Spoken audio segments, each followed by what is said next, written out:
Hey, Mark.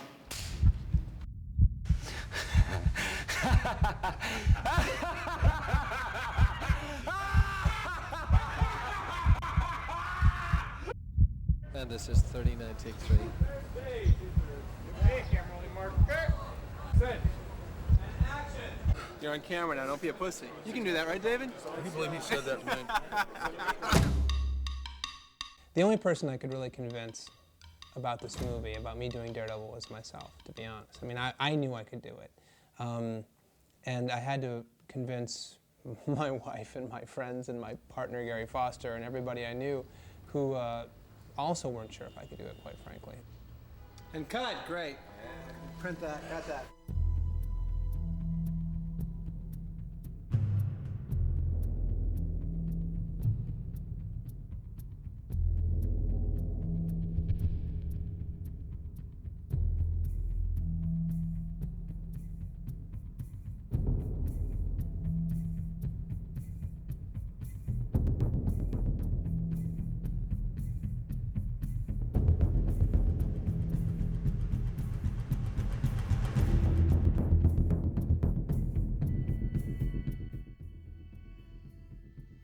Fairly, the studios were saying he'd never done a movie like this before as a director.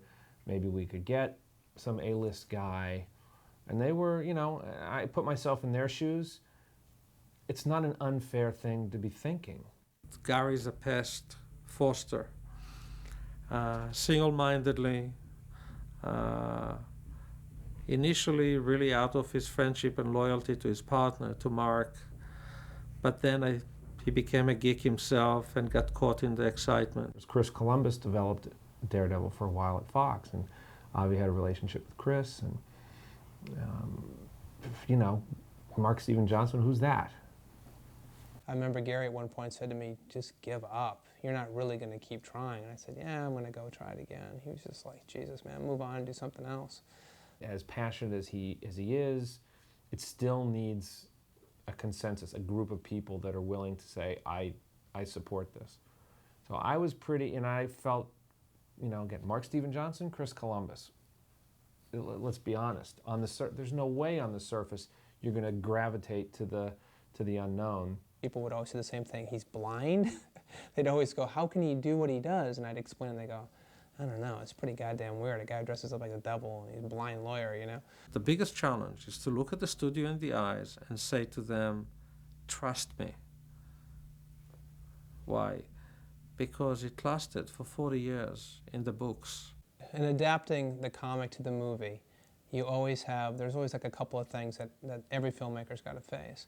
One is the fans, and I'm one of them. And, you know, this is like my mythology, and these are the guys that I worship and I respect. And that's probably always been my biggest concern, is making sure the fans feel satisfied. At the same time, the non-fans will understand it.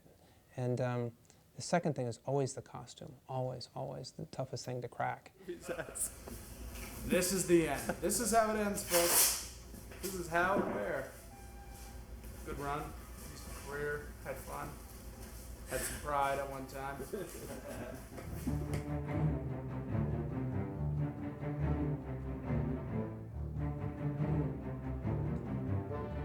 We're going to reproduce your body totally, and they're going to sculpt on it. Right. And then we're going to take molds off of that. So whatever we make will fit your body. Okay, so it's like a personal suit. It just fits you and nobody else. It's a living, you know what I mean? It's a good living.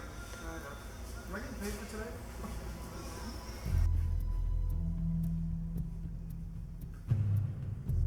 This is a very, very tricky area when it comes to costumes and superheroes. How far can you go without looking silly? You know, I had to go find an actor who was willing to put on a devil costume and run around New York City. I mean, that's a pretty risky thing. You know, it really takes balls to do something like that, because the chance of looking ridiculous is very, very high.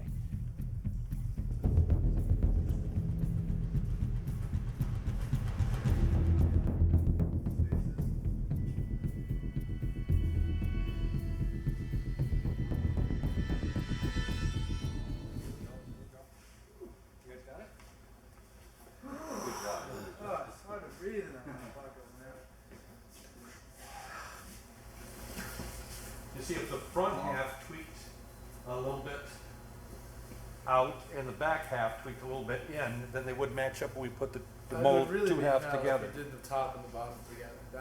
That would be painful.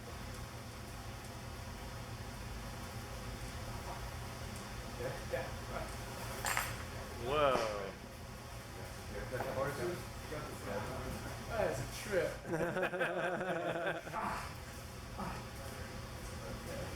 There you go. You sure you want to take it? Can I take a shower, guys? Yeah. Thank you very much. My first image with Mark Steven Johnson was him presenting me with a very beautiful maquette, a small sculpt of Daredevil, and saying, I want it to look like that. And I thought, great, this we can do. Within a week, I got these frantic phone calls saying, the concept has to completely change. We don't even think we want it to be red. We certainly don't want it to have horns. They're freaked out that it might look too much like Spider-Man.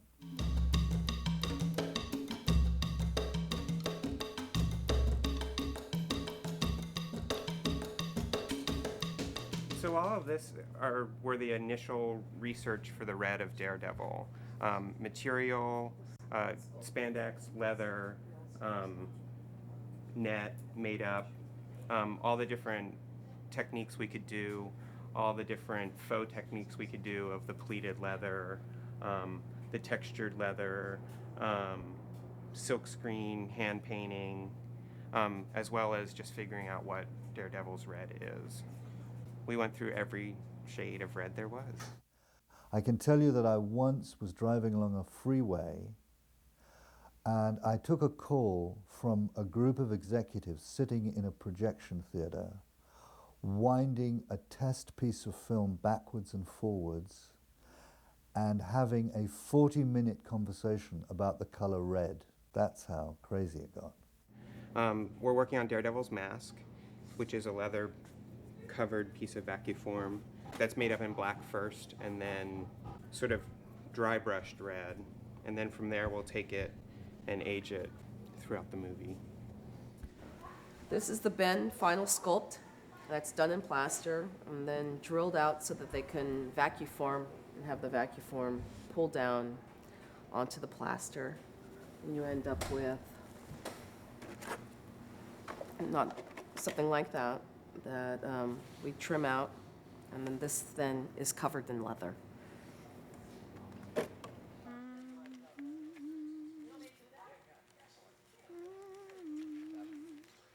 Mark Steven Johnson's ability to cope with the vagaries of and changes of opinion on this movie was remarkable.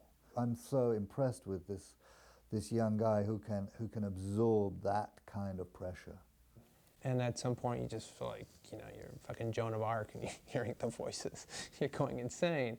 And there's a certain point in the process where I had to say, guys, everybody talk together and then come to me with thoughts.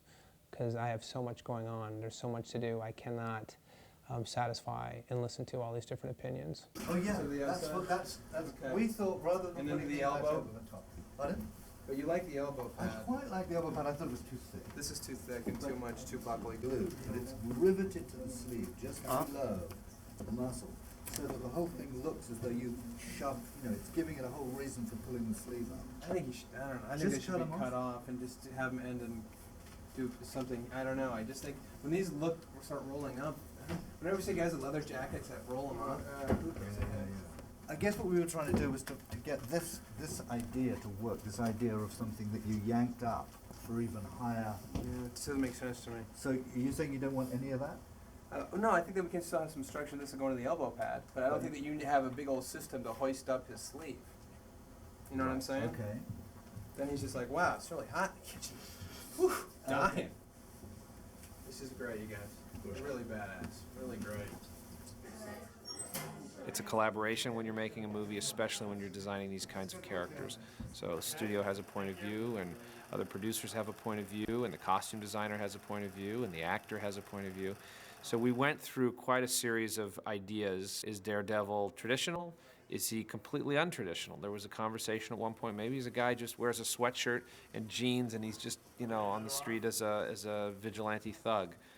Obviously, Mark was ready to pull his hair out, but he had to go through this process because everybody had to download their ideas. By the end, there were people screaming about why are there wrinkles? Why doesn't he have a thick neck? Why isn't it redder? Why aren't the horns bigger?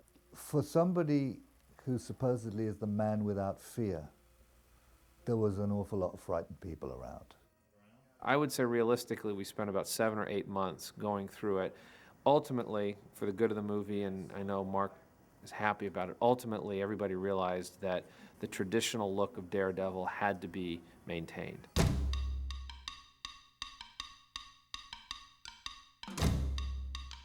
That's the original location photograph. I'm just going to quickly show you how this painting started out. This is the model of the downtown section, the historic section of downtown LA that's being mocked up for Daredevil for Hell's Kitchen. So this is going to play as New York City Hell's Kitchen. And what we've done is we've added water towers, what we've been using between Broadway and Spring Street of downtown Los Angeles and 5th and 6th.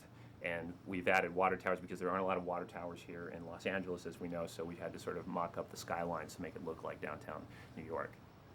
I'm working on a rooftop scene that is going to be built actually on stage, and it's where a fight sequence takes place with Daredevil. And the way we went about this is we built it in just rough shapes in a 3D program called Strata under Kirk Petruccelli's direction, along with Mark Steven Johnson. The black is representing what we've got to use and fill as a backing. And what you see in these rough gray shapes is what's going to be built on set. And that's the shot.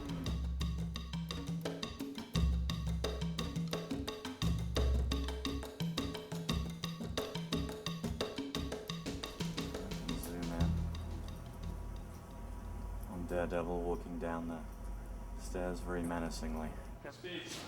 Ready? And action.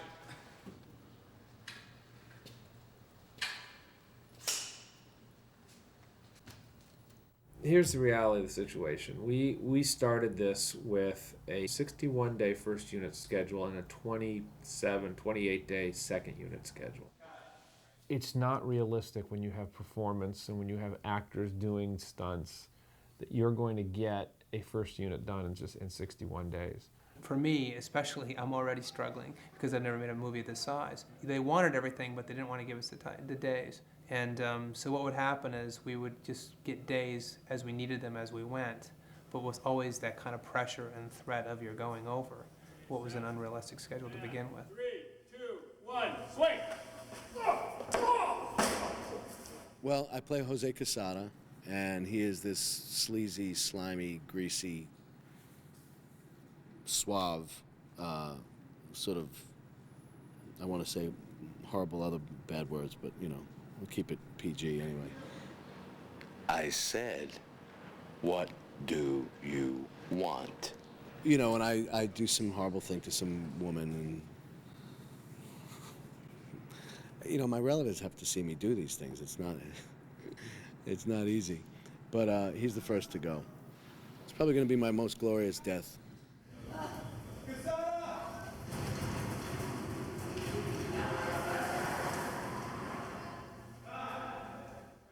I played a photojournalist in a movie called The Mean Season with Kurt Russell and Andy Garcia, Mariel Hemingway. 1983, and actually Gary Foster, the producer of this movie, his father, David Foster, produced The Mean Season, and Gary was a second PA first. It was actually not even a second, he was a PA. We all know what PAs do. PAs work very hard, get very little, and get all the blame when they screw up.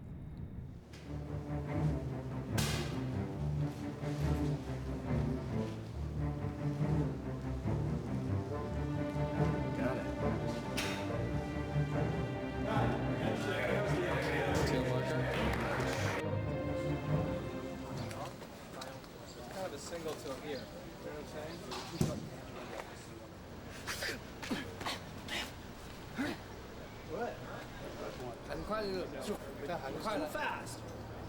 这个画面就一点点。It's very tight. So, give it small. Okay. Good. Ready and action. I spent all of last year learning to fight, learning just the smallest bit of how to perform martial arts for the camera. Immediately I knew that I wanted to train with whoever they would have training Ben for this movie, and in this case it was Master Chen Yan and his wire team from Hong Kong. And also, so that was actually my absolute initial first response was, oh, how fun to do these fights and work with somebody great and work really hard and be focused on just fighting. Why don't you tell me what you do like? We'll start there. Chen Yan is here, who did Charlie's Angels and who just finished working with his brother on Matrix. And they're here to incorporate a little bit of their ideas. 这个就是他们练的时候呢，我都怀疑他们会有没有这个练不练得成。可是练下来了，他们还很容易那个上手啊，也是蛮聪明的。Wiser. Great. Yeah. Yeah, I can see it.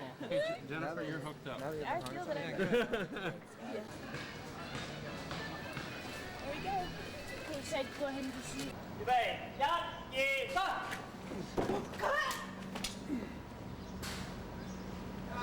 Ah! You gave up on me, Pommy. I did not. Shrieked in terror.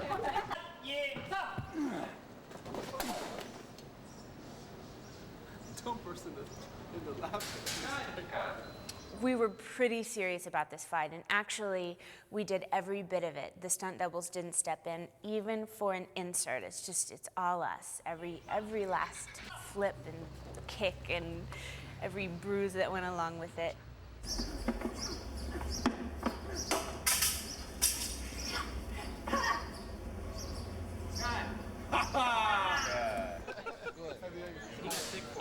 Yeah, how do you feel? I want to do a flip. I'm ready to go. You know, wearing the wire rig sort of feels like you'll never be able to have children in the future. It holds you up. You're holding your whole body weight essentially by your sort of waist and between your legs and your inner thighs, and it cinches you in there. And it's great because, you know, adoption is a route that I am okay with, you know, and I've thought about. So that's where this picture leaves me.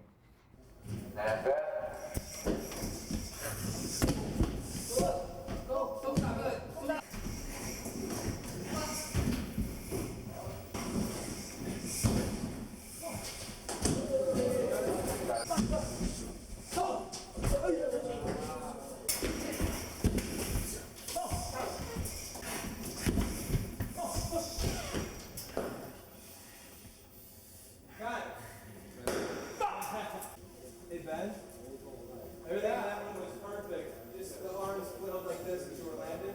That's the only thing I'm changing. Okay, come on. Cut. You want a break? No, let's just go. Okay.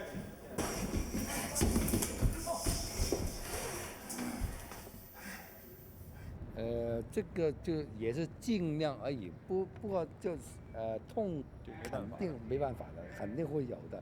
可是尽量怎么避免它的垫一些护垫啊，这样尽量让它舒服。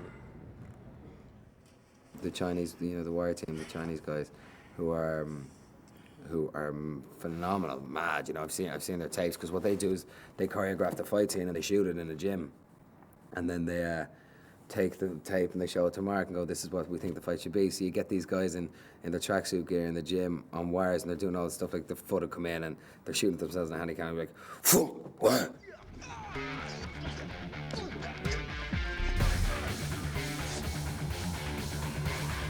If Daredevil was to have a style of fighting, it really would be the unknown, because he has this great skill in him, but he uses what he uses at the time. combination of street fighting, Jailhouse Rock,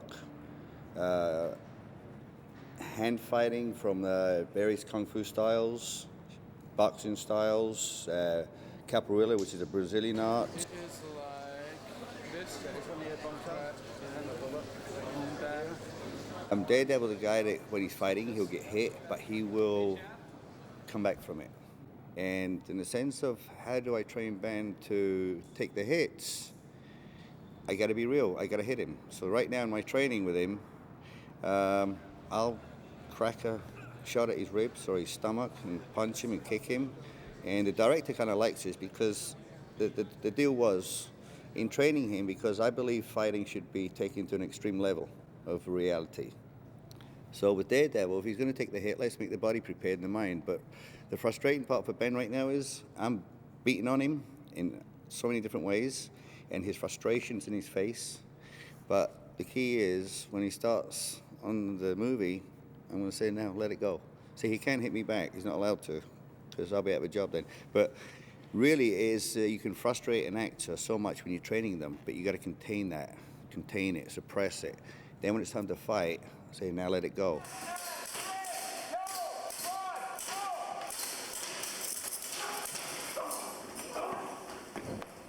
Basically, I break it down to show them this is the distance, this is a safe distance. You throw punches or kicks or swing weapons at this safe distance, and it will look like you're getting very close.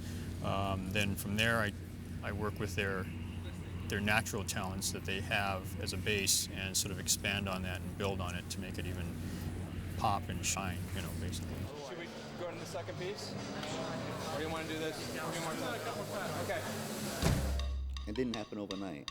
He really has to suffer real training that would normally take us maybe a year. Like The Matrix, you know, they train 6 months for The Matrix. I'm doing this guy in like a quarter of the time on the time I've got to work with him. So that kind of training for an actor, I take my hat off. A lot of respect to them. And people should, you know, understand that it's not an easy job to make them do things that took me years to develop and train. He's doing it in minute time.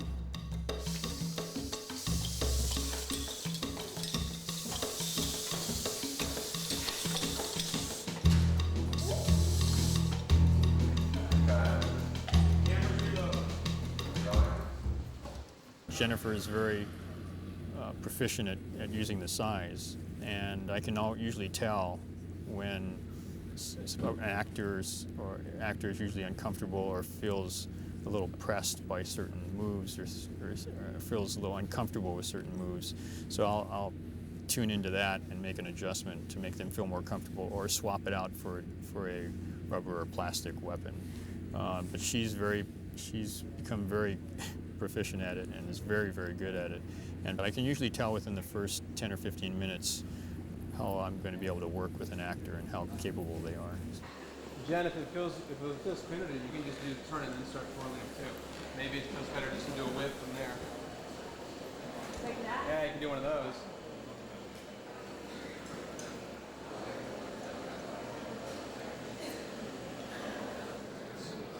It's great. And it's also nice because it's more of the ballet stuff before we get into the really violence, you know what I mean? It'll give us somewhere to build from. It was just like learning to play the piano. I would give myself little drills to do in my backyard, and I would say, okay, 10 flips going forward, 10 flips going backwards, with the right hand, with the left hand, with both hands, with the right hand, and then figure eights, backwards, figure eights, backwards. And I would make myself do that every chance I had.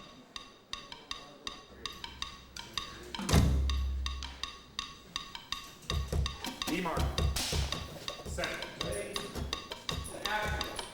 I push very heavily for a widescreen format because I think that you could say a lot more in a widescreen format. The idea that you can isolate someone in a frame, that you can throw the weight of a frame around, you can Dutch a frame, and what you can do with that, the energy of that, the emotion of it is really huge. So that's why we pushed for a widescreen format. From there, I find for myself, I grew up with photographers in terms of my references. Nan Goldin, Bruce Davidson are photographers that I find really absolutely exceptional, and they were great for this project for the main reason that they both photograph outsiders.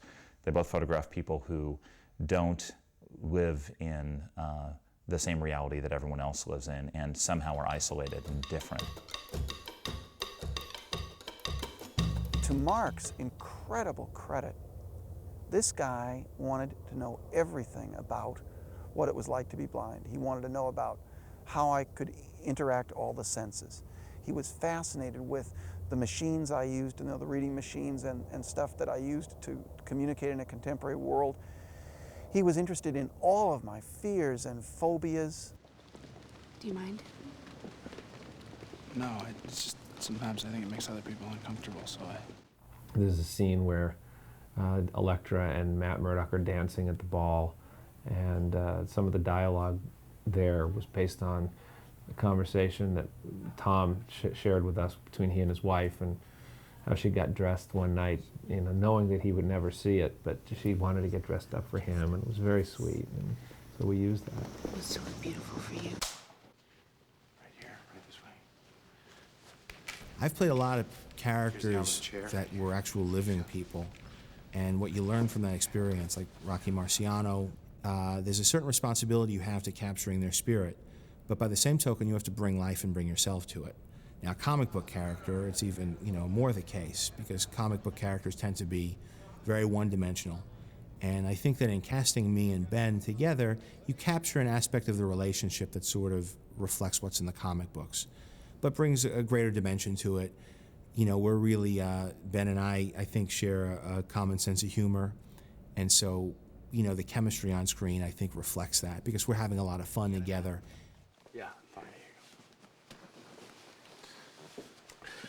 There's a little much. Yeah, that was a little big. I feel like we've done the chair bit in every court in the city. It's not. You have to bring the pimp cane. It doesn't. It disturbs people. It doesn't engender sympathy. It's disturbing. It crosses a line. We're trying to be manipulative, not horrified. Oh yeah.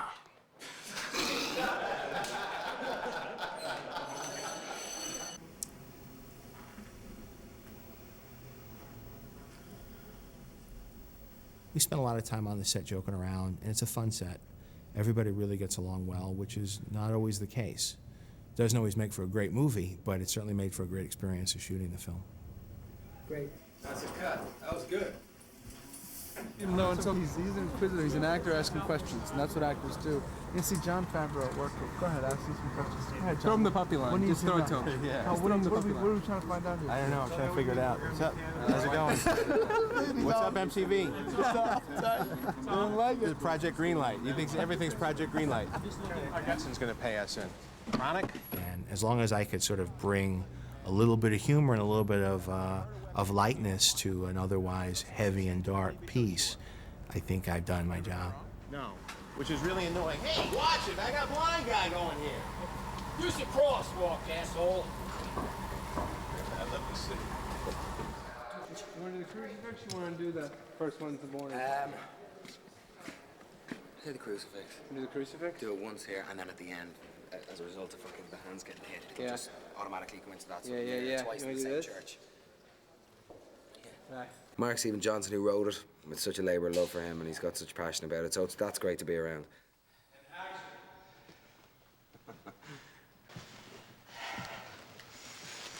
First one's a warning. Padre. You.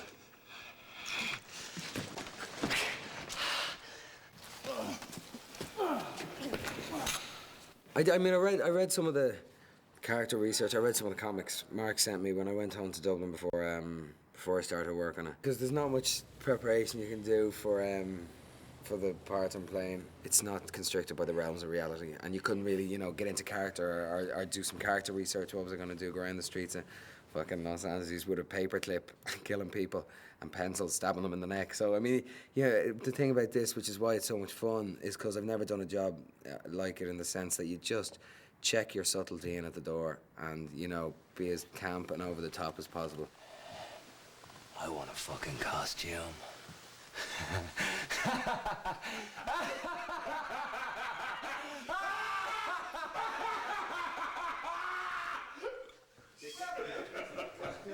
And Colin's take on it is he's going to play it like part Sid Vicious, part Alex from Clockwork Orange.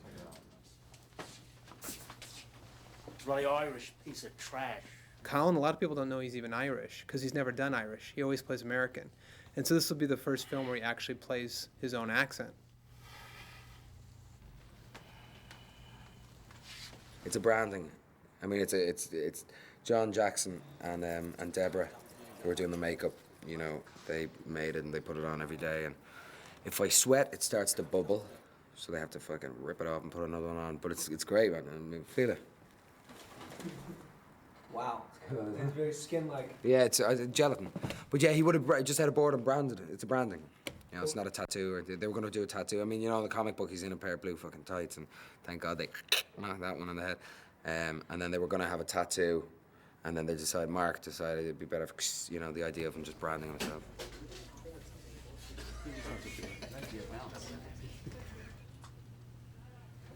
I think they are trying to distinguish different people's fighting styles, you know what I mean? With my stuff being more tricky, being not so much close combat as just wanting to throw at you and put you down from far away.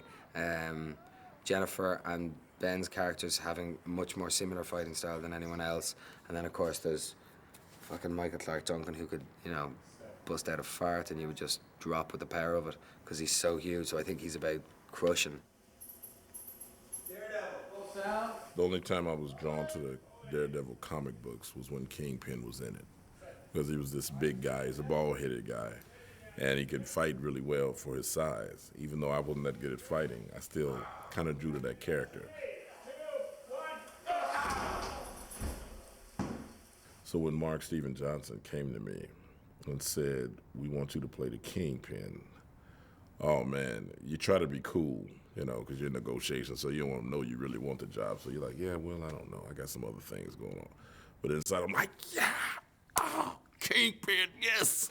So I really wanted this role very badly. And once he told me that, I was just like, I just dove in. I think Michael's the best big man working today. And in the comic books, Kingpin is white. I was adamant that we get the best actor for the role and the best big man for the role, and that was Michael. So I think, you know, the spirit of the character is much better served by going by the best person for the role instead of trying to match, you know, color, skin tones.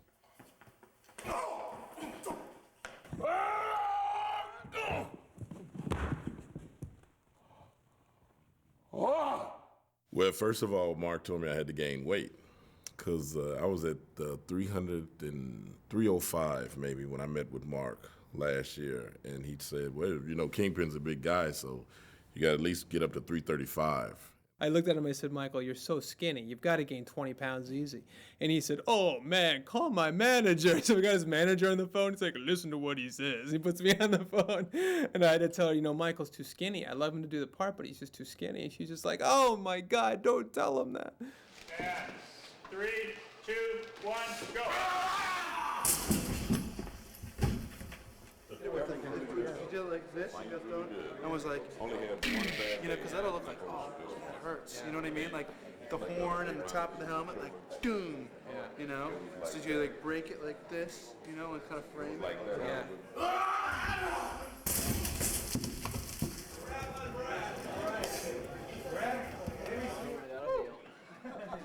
That's hard. That right here on the pushy. It was funny because he got these shorts on and these gym shoes and a t-shirt, and he's giving orders, man, like he's been working hard all day. And then this is what, 10 o'clock? You see me this morning, dude, when I was doing some serious business. You weren't here. I don't have you bring No, you we came in at the same time.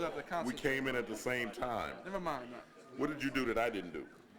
I've been in my outfit all day. What are you doing? This is your outfit. That's right. Your shirt is all clean and fresh.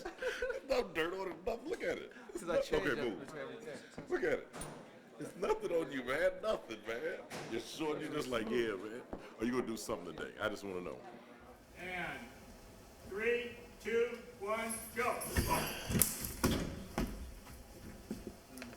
Be quick in the speed. Set. Yep. Okay, set, and 3, 2, 1, go.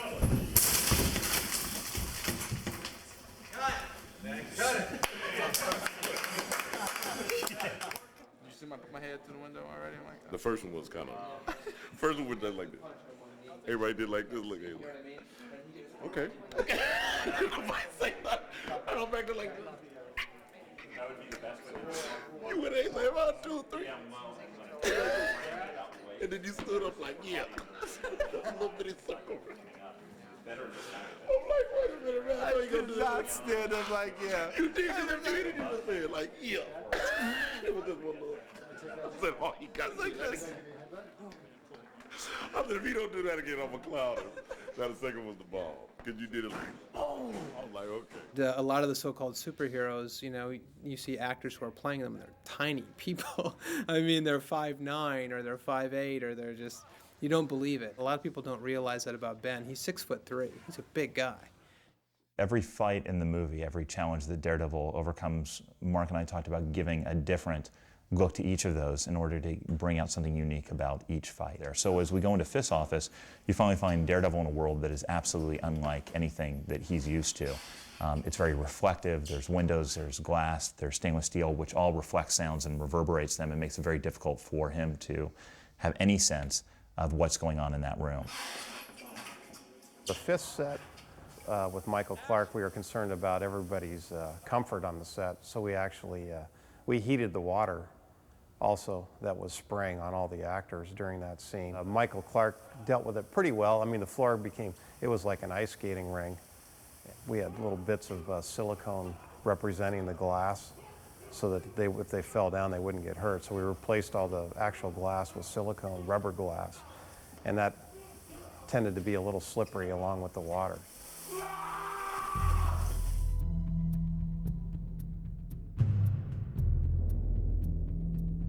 Basically what we're going to do is Chris will take off from an air duct, air conditioning duct up on top of 6. He will end up on rooftop 1. We're going to do this safely. We're going to do this nice and slowly, make sure everyone's 100% ready. The night shoots for us add a little difficulty to what we're doing just because everybody's biological clocks are a little off and everybody's a little tired, and you get run down and you're tired, and then a lot of times you're trying to do this pretty visual, you know, pretty dangerous stuff, late hours of the morning, and you're always concerned about everybody.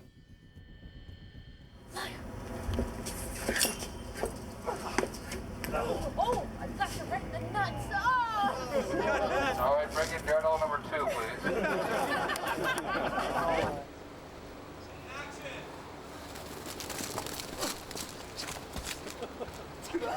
I couldn't know what the fuck was happening. Those pigeons were standing on my head. Did I miss the kick? I couldn't see the kick. It was pigeons. It was chaos. Being attacked by a killer pigeon. Action.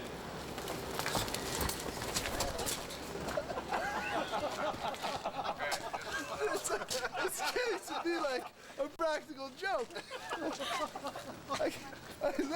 That pigeon hurt. And set. And action.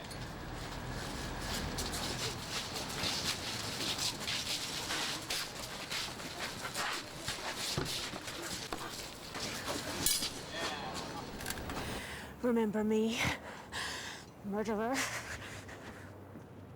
She's a dancer, you know. I think that's flexibility is the biggest thing really with martial arts stuff, like kicks and punches and stuff. And she's tough, you know. She wants to do the stunts. She can do it. She doesn't ever complain. Put camera left, Tom.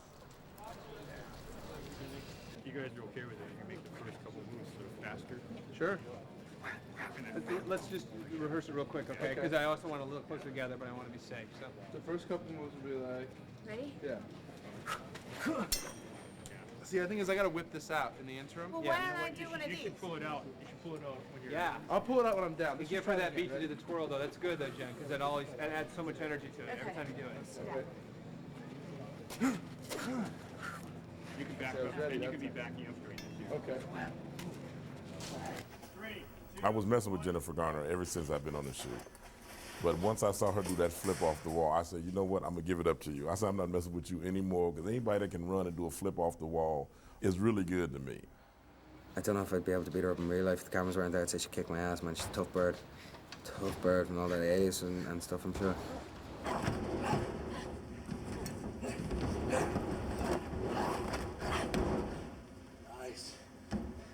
Mark is one of the hugest Daredevil fans on the planet, and also somebody with the clearest vision of almost anyone I've ever met. He had been planning this film in his head since he was 14 years old. It was so important for Mark to be true to the comic book, and I think the fans will appreciate that as much as we did.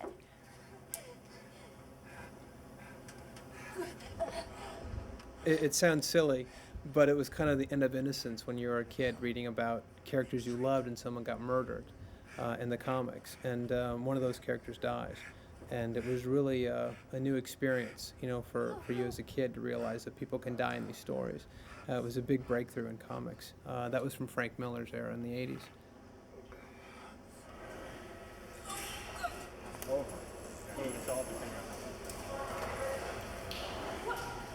I can't hear you, Jeff. I need to be able to hear you. This was not a big green screen movie. The budget put us in a position where we had to get as much as possible in camera. So we did a lot of wire work out on location. And that kept us from doing more visual effects than we might otherwise have probably liked to do. There are only a few occasions in the movie where Daredevil's leaping around and jumping around, where green screens were necessary. I think the most difficult part about filming Daredevil on a day-to-day basis was what could we really do practically versus what could we do with CGI.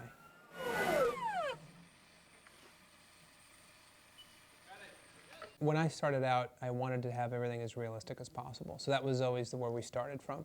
So the wire work for a lot of what Daredevil does, I didn't want to have it to be Hong Kong style and that it's people bouncing on bamboo leaves and stuff. You know, it was never meant to be that. It was more supposed to be a wire assist, just to do some extraordinary things, but still have the laws of physics, you know, prevail.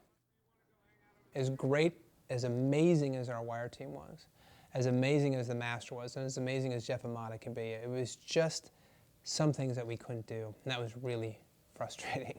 So we actually found that by keeping things real with the wire work, we were actually servicing the story better and making it more real by using CGI. Wire work will eat up your shooting night. It can be so frustrating. And you do take after take after take, and you'll watch, in our case, not the sun go down, but the sun come up, and you realize you're running out of valuable time. We had one shot where Daredevil did a huge leap from one building to another. It was a very dangerous stunt.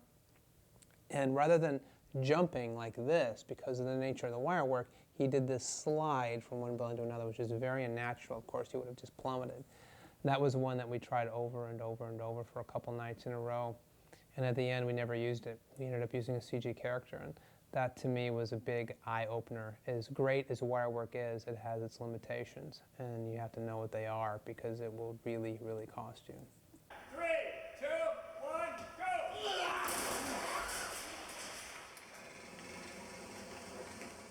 And action.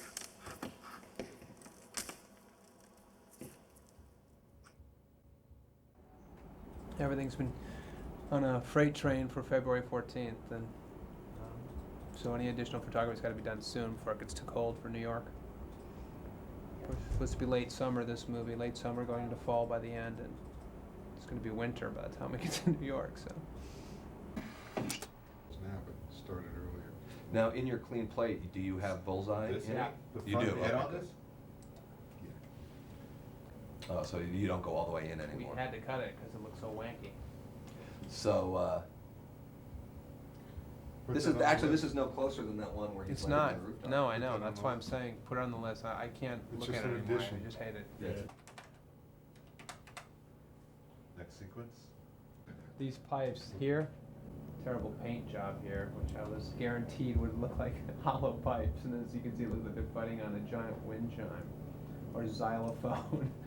I mean, how hard would it be to put black in the center of those pipes? How many shots are like this? Not that many. This is when you can really tell that those are solid. They were solid for the stuntmen so that they wouldn't get injured, but now you can tell that they're solid pipes, that they're not a pipe organ. I mean, I know how to do it. It just is what it will cost us. Yeah, there's one. You never really know what you have until you sit down, you watch it all, and you realize finally what you really didn't need and what you still do need. It's always sobering.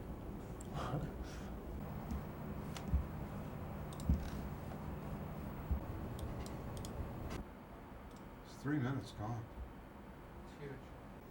Something's happened to me, Dad. I don't know what it is.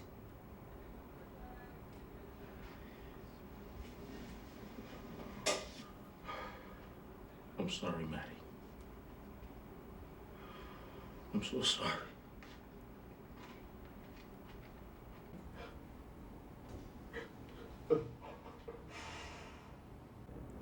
This is huge. If this doesn't work out, the whole movie doesn't work. If the father-son relationship doesn't work, the movie will not work.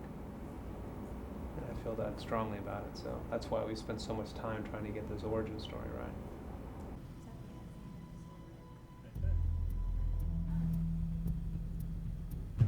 We gotta get one of these things. Do we have a Psy at the office? They're in New York now. Can we request one? I requested to keep one.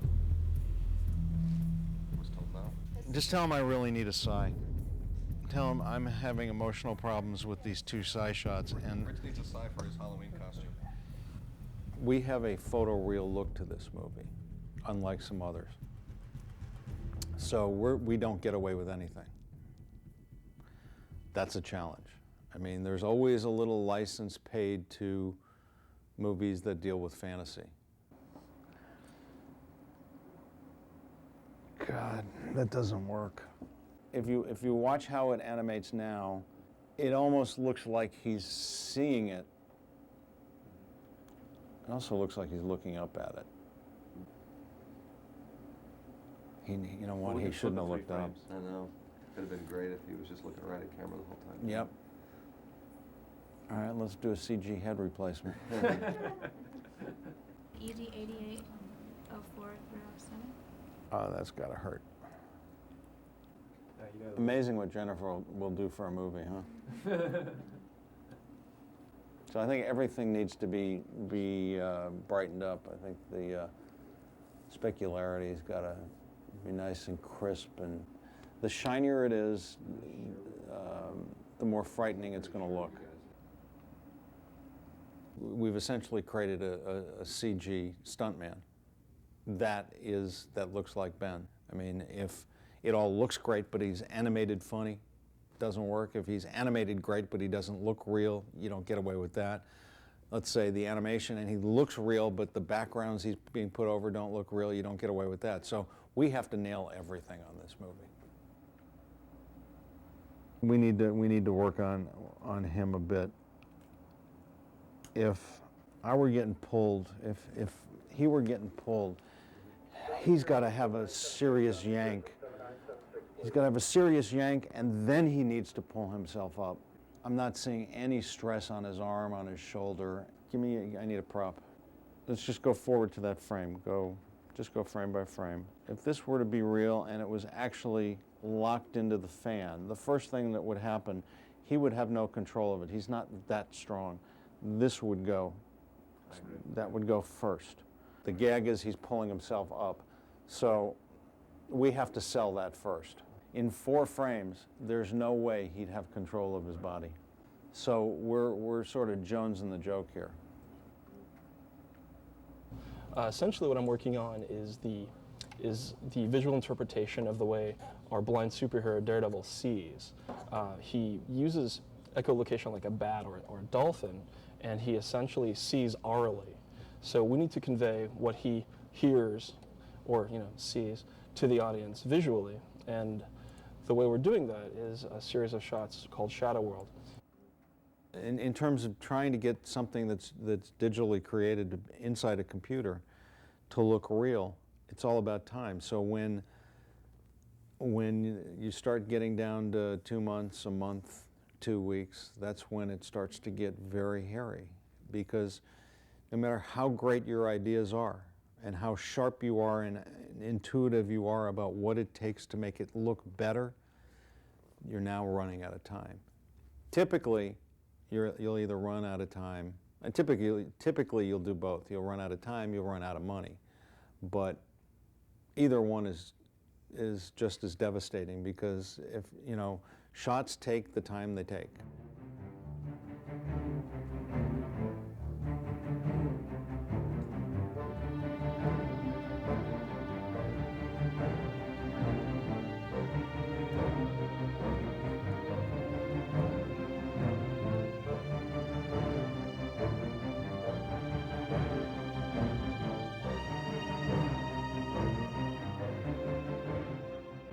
Today I did, I think, 5 cues. The first session was with a 90-piece orchestra, and I was trying to get, certainly we got the opening of the film.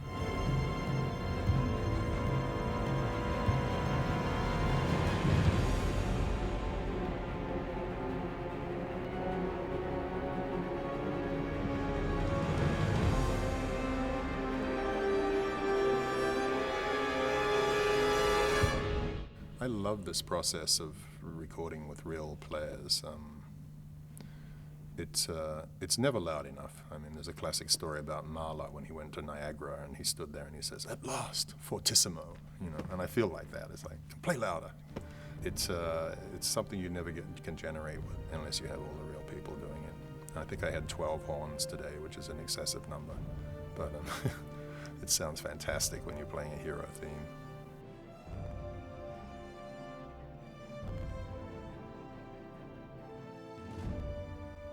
The scene that I was scoring to is not finished. I don't know how it's going to be. All I have is storyboards, and it's Matt suiting up and becoming Daredevil. So what I had to do was to have the absolute maximum of flexibility for the tracks, so that if we have to cut it in some way later on, I can then go into the units and, you know, if we have to cut out of the strings, at least the horn note will carry over, something like that. I also wanted to get really massive percussion sound.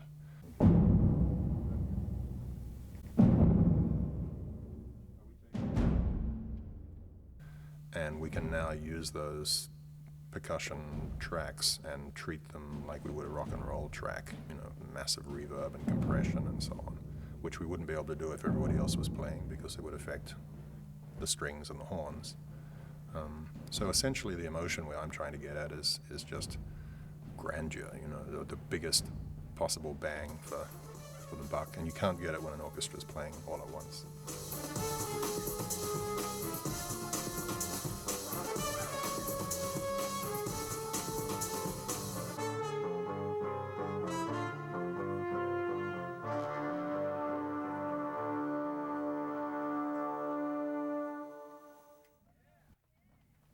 It ain't gonna get better than that. Yeah, baby. We're 2 bars off. These days, it's not unusual at all to be scoring to an unfinished picture with action films, and especially films that have a lot of green screen work, visual effects. It's a great moment when I go to the premiere and I go, oh, that's what that was supposed to look like.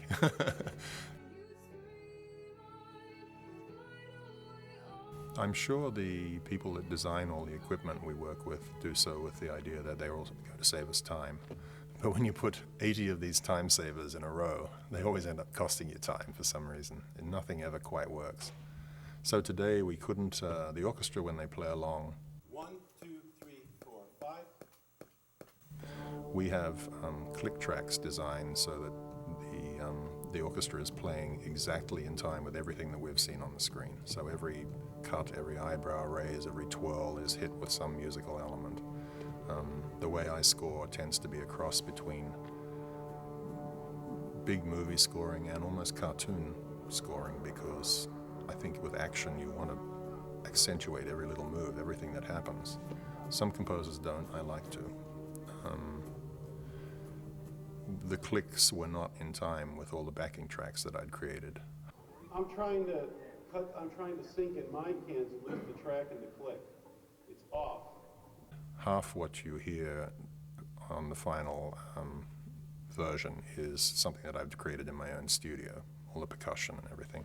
And then we just sweeten it here with the real orchestra. And it wasn't, nothing was in time. So we spent the entire morning with 90 people out here, costing a lot of money, trying to figure out ways to get around this little problem. We pre-laid it on the track, so we're just patching it out of another place because we really have a serious Oracle box problem this morning.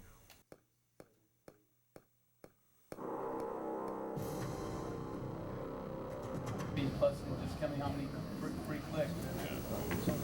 Come on, please, let's get some music recorded. Here we go. 6.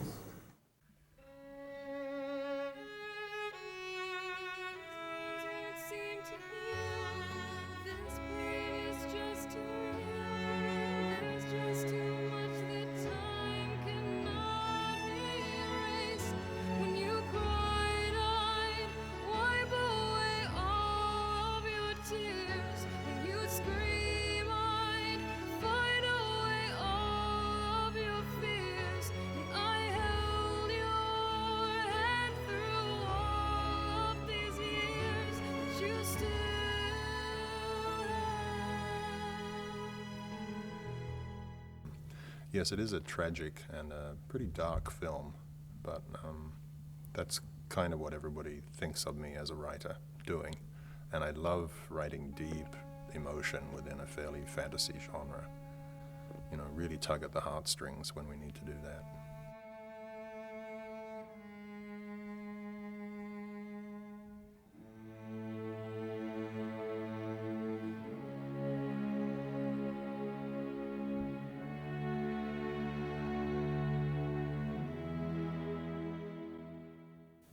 It's very daunting to think that this is something that I've been carrying around for such a long time. It's like being in your third trimester of pregnancy. And any woman will tell you they love being pregnant, but at the end, they're just like, get it out of me. And that's been like a year for me. Like my third trimester has been a year long.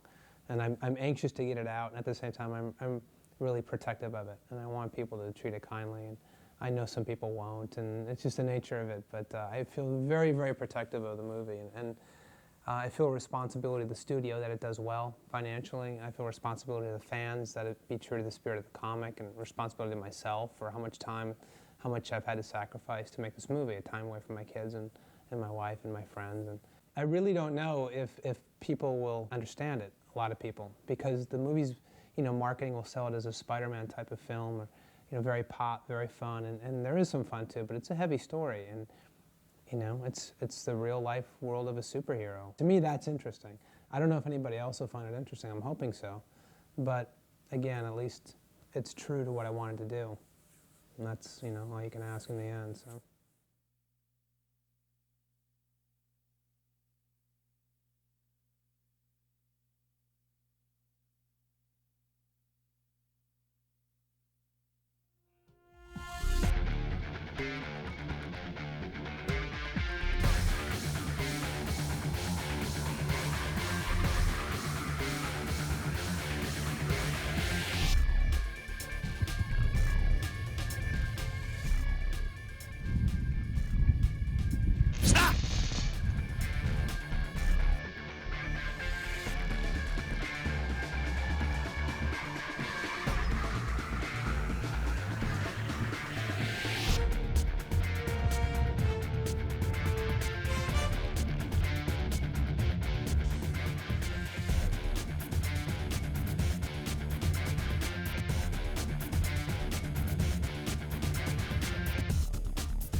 I think when you look at the Kingpin, you see this powerful man, and you don't think that he can do all these things that he's going to do.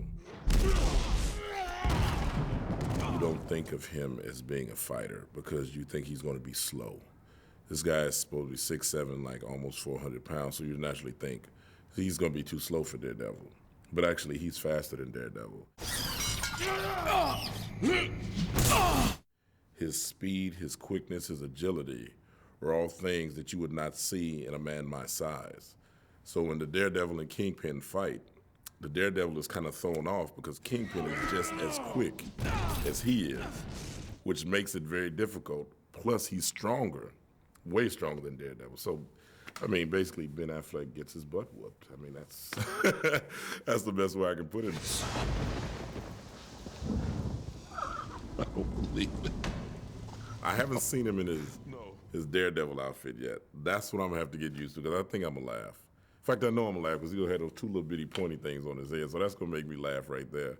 But to see him in it is just kind of funny, to see him as a superhero, because he's really cool, and I just don't, when I see guys that I know, it's funny when I work with him and say, you're not Superman, For him to be the Daredevil, he's gonna really have to bring it today. To really convince me, he's gonna really have to bring it. It was different because the guy was blind. He grew up in like a ghetto part. He didn't grow up in a nice neighborhood, as most other superheroes did. He grew up in type of a ghetto part, and I could relate to that because that's where I come from. So it took a different meaning with me. I'm saying, oh, he's almost just like I am. The things that he went through every day, I could look out my window and go down the street and see the same exact thing. So I wanted a bigger guy to be in there because I knew I wasn't going to be the Daredevil because I always liked the Kingpin because he ran everything. So I think that in itself is what attracted me to the book, the comic books. Sit in the guard's home. But, sir, I was raised in the Bronx, Wesley. This is something you wouldn't understand.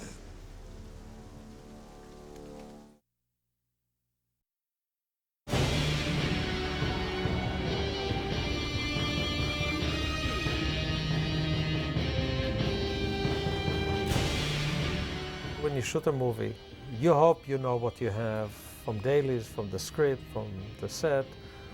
But once you go into editing, this is where the movie actually takes shape. The process of editing the movie is, you know, it's 26 weeks. You start with an assembly of the film, everything that you shot, and then you start making choices. There was a cut of this film at a reasonable length that included the director's cut material. And it was something that we seriously considered as a theatrical cut of the film. The following processes take place. Is the movie too long? Is the story clear? Do we feel that this movie is better off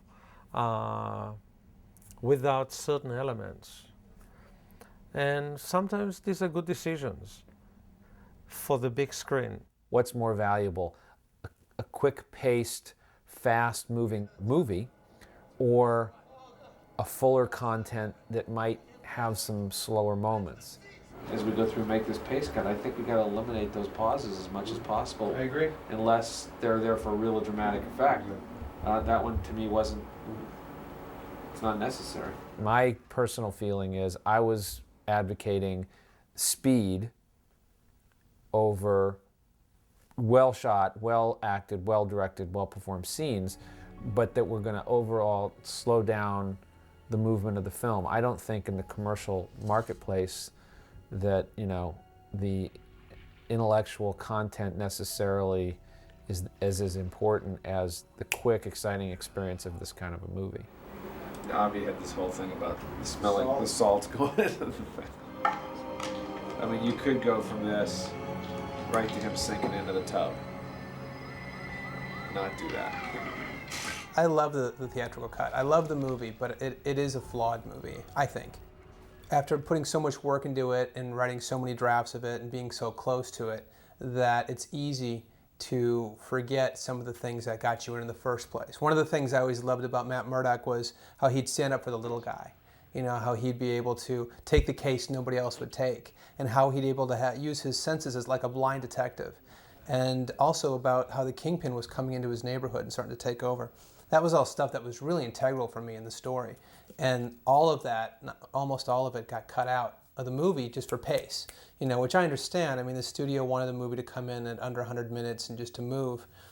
And so it was hard because there was a lot of stuff in that, in the original cut that had to get cut out that I really miss. Originally, the first DVD was supposed to have a branching system where you could watch the movie as released, and that there were buttons that you could push, and that you would branch off to a director's cut. And because we had so much good material for the second disc, and we didn't want to lose the Dolby Digital and whatever other special components, there wasn't enough memory, enough space. So we ditched the director's cut for everything else.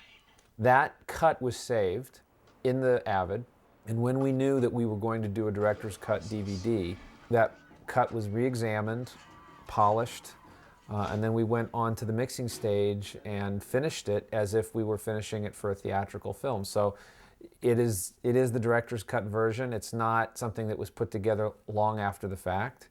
We had spent weeks seriously considering that as the cut of the movie. But ultimately we decided that it wasn't the right decision for that time. The director's cut is everything that was originally set up. We had done some additional photography later in the movie to help clarify some things or to help bring out other aspects of the character, like the love scene with Jennifer Garner, which everybody understands why you want to have that scene. So there were some additions. The confessionals with the priest, those were additions that were brought in later. So these kinds of things were brought in for a reason, and I think they work, and they're an important part of the theatrical cut. But in the director's cut, they don't exist. A lot of things have been taken out like that, like the love scene, like the confessionals, and in their place is a lot of other stuff, which basically, the big difference for me is that the theatrical cut felt very much more like a revenge story of Who Got My Girlfriend. And that was never what the movie was supposed to be. The movie was supposed to be about the hero of Hell's Kitchen, the guy who stands up for the underdog, the guy who's going to go up against the biggest crime boss the city's ever seen. And that's what I think accomplished in this version. What do we got? Oh, this one's a real winner. Originally, there was a couple of different cases going on that I had written that all had to do with the Kingpin. The story became about, well, who's a character that nobody else will take? Who's one of the downtrodden? Who represents the kitchen and the underdog, And so we came up with this idea of this prostitute, murdered prostitute, nobody thinks twice about her. And Matt Murdock hears her murder, and we see it in a very graphic way in his apartment as he's going to bed one night. We think that she's actually in the room with him, but that's the way he hears things. I think it's very effective in showing that this man has a haunted life, that he can't escape it. Even in the chamber before he goes down, the last thing he hears is a woman gasping her last breath. It's very scary. And so from then it becomes this mystery. Did this Dante Jackson, played by Coolio, I think really, really well. Coolio did an amazing job. Is he guilty or is it something else? And the something else turns out to be something bigger and bigger and bigger. Matt Murdock has to use all of his senses and all of his smarts to find out what's going on. And ultimately what I like about it is that by representing someone that no one else would pay attention to, that leads to the biggest fish in the city, which is kind of, the great lesson about it all. And so that became the big storyline that pulled everything together, that really gave us, I think, a fun mystery that a lot of people are going to go, oh, now I get it. And we've never had a threat of the Kingpin up till now. Now in the you'll see where he brains that one bodyguard and he snaps the other one's neck, and we're like, wow, he didn't think twice about it. So there's very little threat of Kingpin in the first movie, in the theatrical cut, and I think in this version he's much more fleshed out. He's much more of an imposing figure. It's interesting because there's times in the movie where I've changed things, and sometimes I don't even think it's necessarily an improvement, but I thought we've already got the other version. You know what I mean? I like the confessionals in the theatrical release, but we've already seen those. So I have an original version of the story that did not include those, so I'm going to show you that. Stay with me. I like the love scene between Jennifer and Ben, but we've seen it, and the original version did not have that. It was more about this guy can't get a break. It was much more about when Matt Murdock shows up in the office the next day. And he's downbeat. He's downbeat because he couldn't be with the girl that he wanted to be with. He's downbeat because there's no way out for him, not because it's tough being a superhero. It's a different feel. What? I have to go. I'm sorry. I have to go. Matt. When he shows up at the party and walks up the steps to find her, he's coming to say, I'm sorry. Not, hey, I found you, let's go dance. So it's a different level going on in the movie. And I like that. What's he doing here? Who? It's Ben Urich. It's the reporter from the Post. Joey Pants is one of my favorite actors, and I was so happy to get him in the movie. And he's so great, and he's so good in the movie, but he lost some scenes, and I really missed him. Because again, this movie is all about this kind of time bomb that we're working towards. It's not the revenge of a girlfriend who got killed. It's about this much bigger story. And so Urich, the reporter, is a much bigger part of the film, putting the pressure on Matt. I know the truth about Daredevil. I know who you are. All that stuff, is great because you know that Matt Murdock is really coming to a point in his life where he's got to make a decision. Am I a good guy? Am I a bad guy? Am I going to keep doing this, or am I going to give it up? Am I going to live? Am I going to die? And Urich is the one who's kind of the voice of the audience. He's kind of our great choir. I really believe that movies are made up of small moments, And when you think about your favorite movies, it's rare that you think of the big scenes. You remember all the little things, And those are the things that stick with you forever, In the comic, one of the great, stories was that Matt Murdock, who thinks his mother's dead or ran away or left her father.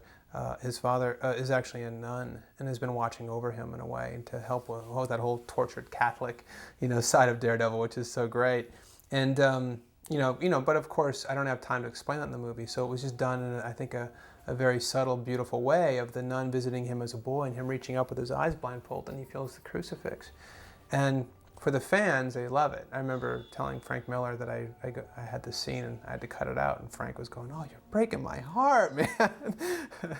And she's there in the church watching over him, and it's a great character. And those are the things that get lost, of course, because people go, "Who's that?" So you'll say, "Who's a nun? Let's cut it," They're not wrong, but those are the little moments for me that I love and that I totally miss. Of all the people in the film that, everyone gets cut down, right? Almost everyone. Probably the one that I missed the most was Foggy. Hey, come on, I got a blind guy here. Because Jon Favreau is so funny and he's so good in the film, and we need him so much in this film because of the darkness. But a lot of that comedy was a little bit off subject, and it was stuff that could get left out, unfortunately, for Jon and for me, because I'm a huge fan of those scenes. Excuse me 1 second, Your Honor, I'm working alone here today. Those ones stay to the very, very end. When you see Foggy in the courtroom alone, even when I cut the Dante Jackson story, I still wanted to keep that in the movie. Braille. And they were like, "Well, what's this?" I'm like, "Well, just to show that his buddy's not around and he's got to do a case on his own." "Well, what's a case?" "Doesn't matter, just to show that," I was so desperate to keep that stuff in the movie because he's so good. And all the stuff with the two of them going through Lisa Tasio's apartment. And, he's always kind of our voice. And you love that guy, you love that character. Must have been sick the day they taught that. Is that real estate law? His stuff is some of what I miss the most and what I'm really happy people get to see because Favs is genius, I think, in the film. I want to bloody cost you. I want to fucking cost you. I didn't really expect an R. This is a harder movie and it's more violent. It's not extensively more violent. I found that a lot of the things of the MPAA were very minor things. There were things like stabbing Elektra, which isn't that different from the director's cut. The difference is that he doesn't take the long kiss on the lip and pull her lip back. It was interesting. It was okay to stab her. You just can't stab her and kiss her. So it's these very odd things, that you find that you're dealing with for the rating. There is more fighting. Certainly the Kingpin fight is a much more violent and a much better fight. I was always disappointed in that cut because in the theatrical version we build up this Kingpin character and then Daredevil shows up, Kingpin throws him in a wall and it's over pretty much. You're like, well, that's it? You've been waiting for this fight. The studio felt, rightly or wrongly, that there was too much fighting already and that it would feel repetitive at that point in the movie. I don't think that's true. I think that every fight's very different, and that last fight for me was David and Goliath.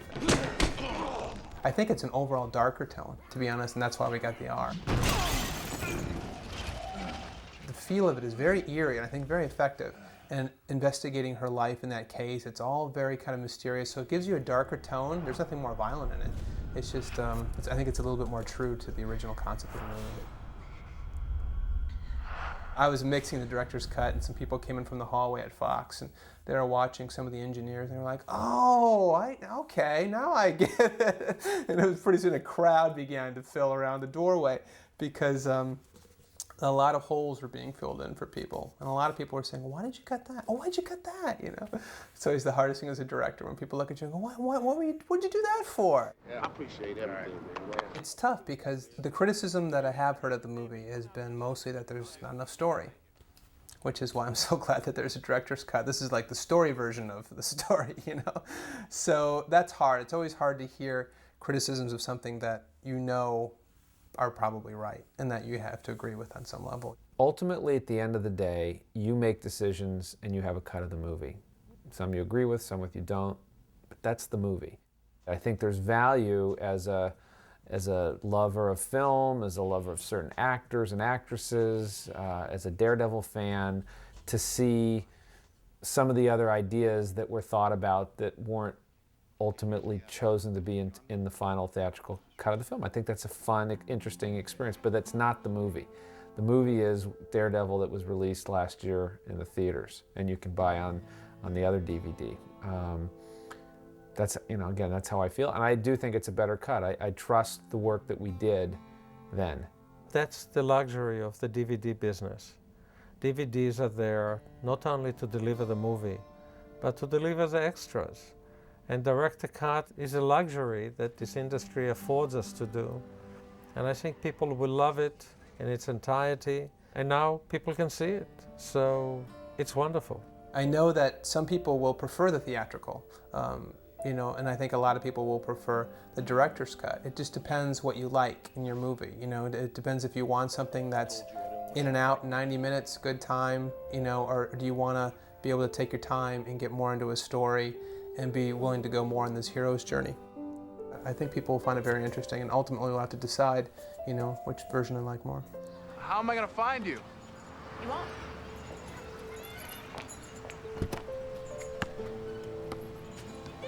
I'll find you.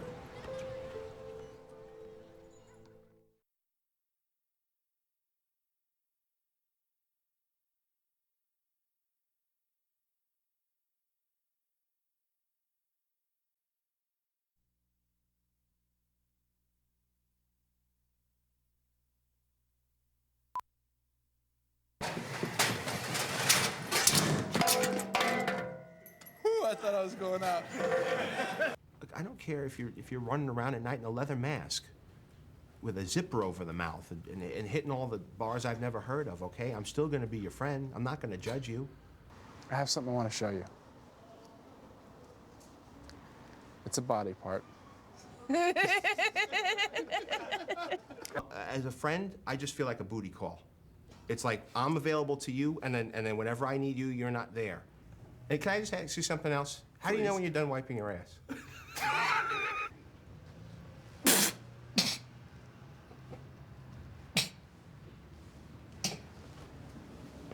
Cut, great. Let's do one. Yeah. What? Hold on a second. Where? Where? Outside. Almost at the front door. What? I don't see her. No, it's nothing.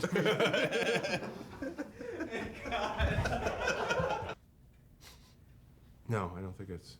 I think that's me. Look around you. This isn't a law office, okay? This is an old pharmacy. We're living a lie. I have to go next door to the pizza place every time I gotta take a dump. You know what? Seriously, Matt, the ball's in your court. +1, huh? All right. Now I'm gonna dress you up so it matches. Thank you. I'm gonna help you pick out a suit. No offense. It's black tie, though, right? What do you care? All right. I'm running the pizza place. I'll be right back. Just, can you do that? Turn the corner, Ben. You're almost there. What is it? What's wrong? What's happening? Electra. I can't tell you. It's a secret? Yes. It's raining, Ben. Don't do that.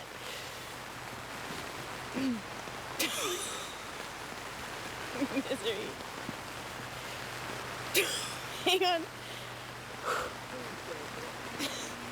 You go away.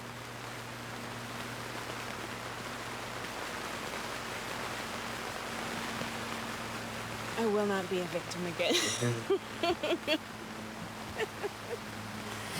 Hang on.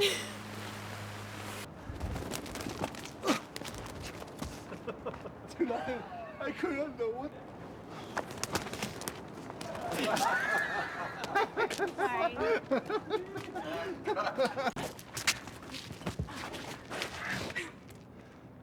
Sexy. Comedy. It didn't have.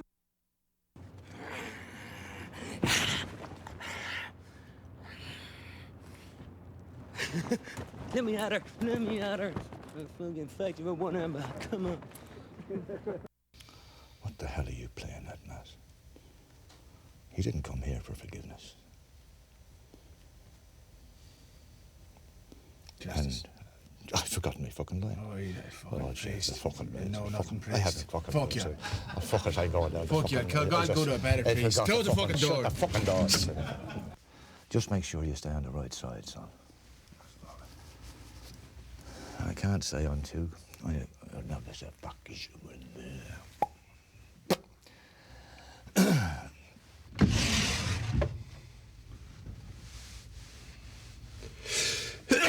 God bless you. Forgive me, Father. God bless you. All right, thank you Yeah, very yeah, much. close the fucking door.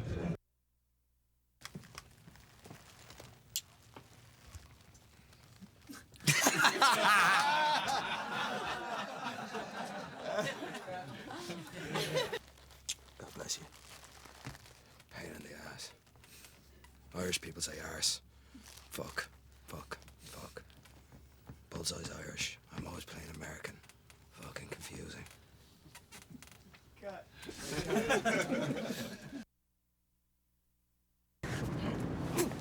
Why don't you start with what you do like and tell me what the start with what? Why don't you start with what you do like? Tell me what you do like and we'll start there. Okay.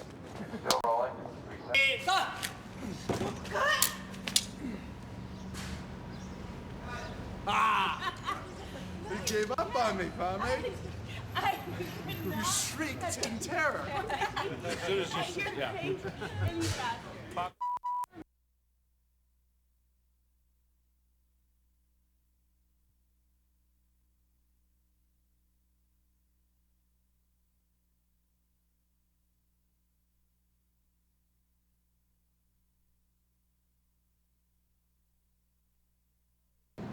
Victory!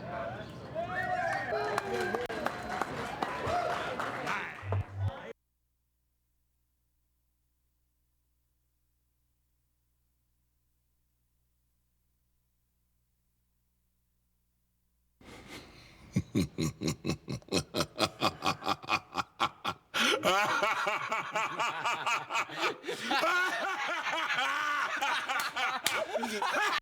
ha ha!